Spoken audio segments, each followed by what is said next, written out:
আপনি যদি ভাবেন শুধুমাত্র পিপিএফ বা পাবলিক প্রভিডেন্ট ফান্ড করলেই আপনার রিটায়ারমেন্ট একদম সেফ বা সুরক্ষিত, তাহলে আজকের ভিডিওটা আপনার চোখ খুলে দেবে।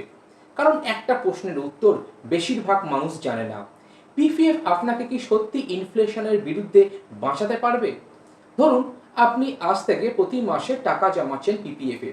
15 বছর ধরে দেখলেন টাকা আছে, কিন্তু সেই টাকার ভ্যালুয়েশন আগের মতন নেই। কারণ বাজারে সব কিছুর দাম তখন দ্বিগুণ বা ডবল হয়ে গেছে। সব থেকে শকিং নিউজটা কি জানেন? অনেক মিডল ক্লাস পরিবার শুধুমাত্র সেফ ইনভেস্টমেন্ট করতে গিয়ে জাস্ট কোয়াইটলি গরিব হয়ে যাচ্ছে। পিপিএফ কখনো খারাপ নয়। পিপিএফ হলো আপনার ফাইন্যান্সিয়ালের একটা ভালো ফাউন্ডেশন।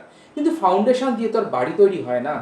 তার সাথে দরকার একটা গ্রোথ অ্যাসেট, যেমন ইকুইটি ইনভেস্টমেন্ট, যেমন এসআইপি, যেমন মিউচুয়াল ফান্ড। তাহলে আপনার ভবিষ্যৎ আপনার সন্তান জিজ্ঞেস করতে পারে, বাবা এত বছর টাকা জমিয়েও তুমি কেন স্ট্রাগল করছো? তাহলে আপনি এই কথাটা অবশ্যই মনে রাখুন, সেফ প্লাস গ্রোথ তবেই হচ্ছে আপনার রিয়েল গ্রোথ। আমি সুব্রত পাল 17 বছরের অভিজ্ঞতা থেকে বলছি, শুধু টাকা জমাবেন না, টাকাকে আপনি কাজে লাগান। ফলো করুন সুব্রত ক্যাপিটাল ইউটিউব চ্যানেল আরও বিস্তারিত জানার জন্য। ভালো থাকবেন।